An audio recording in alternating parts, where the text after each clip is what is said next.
Welcome back. আশা করছি আপনারা সকলে ভালো আছেন। তো ভিডিওটি মেকিং করার জন্য আমাদের একটি টেমপ্লেট লিঙ্ক হলেই হবে। আর এই ভিডিওটি হচ্ছে দেখতে আপনার অনেকে হয়তো প্রথম প্রিভিউ দেখে মনে করতে পারেন যে কোনো লাইট মোশন বা এক্সাম্পল ফাইল দ্বারা, কিন্তু ভিডিওটি কিন্তু সেরকমই।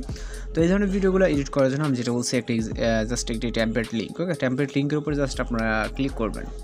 ক্লিক করলে আপনার সামনে একটা ইন্টারফেস চলে আসবে। দেন এখান থেকে ইউজ টেমপ্লেট ক্যাপকাটের উপর ক্লিক করবেন। এরপর চলে যাবো আমরা পরবর্তী স্টেপে। তো ভিডিওটি খুব ইজিলি আপনি মেকিং করতে পারবেন, যেটা আমরা প্রসেসটা দেখিয়ে দেবো। ওকে, তো এখান থেকে আবার ইউজ টেমপ্লেটে ক্লিক করবো। তারপর এখান থেকে আমরা সরাসরি চলে যাবো ফটোস অপশনে। ফটোস অপশনে যাওয়ার পর এখান থেকে মেবি 3টার মতো ফটো সিলেক্ট করতে হবে। তো এখান থেকে আপনি আপনার গ্যালারিতে আপনার ফেভারিট 3টি ফটো সিলেক্ট করে নেবেন। ওকে, তো সিলেক্ট করার পর এখান থেকে জাস্ট আমরা প্রিভিউ অপশনে ক্লিক করব। প্রিভিউ অপশনে ক্লিক করার সাথে সাথে কিন্তু আমরা আমাদের ভিডিওর প্রিভিউটি দেখতে পাবো অনেক সুন্দরভাবে।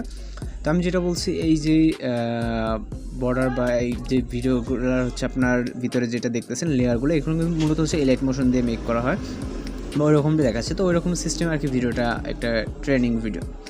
তো এবার হচ্ছে আমরা যেটা করবো, আপাতত এক্সপোর্ট অপশনে ক্লিক করবো। তারপর হচ্ছে এক্সপোর্ট উইথআউট ওয়াটারমার্কের উপর ক্লিক করবো। তো ক্লিক করলে আমাদের ভিডিওটি লোডিং নিয়ে সেভ হয়ে যাবে 100% হলে। আপনি যদি চান যে কোনো এক্সট্রা সাউন্ড অ্যাড করতে, সেক্ষেত্রে সেটাও পারবেন, এবং যদি এই সাউন্ডটাতে সেভ করতে চান সেক্ষেত্রে আপনার কাজ এতটুকু যায় 100% হলে। আর এক্সট্রা সাউন্ড দিতে চাইলে আপনি আপনার মতো করে বিভিন্ন ভিডিওতে আমরা দেখিয়ে দিই CapCut বা টিকটক আপলোড দেওয়ার সময় সেই সময় করতে পারবেন।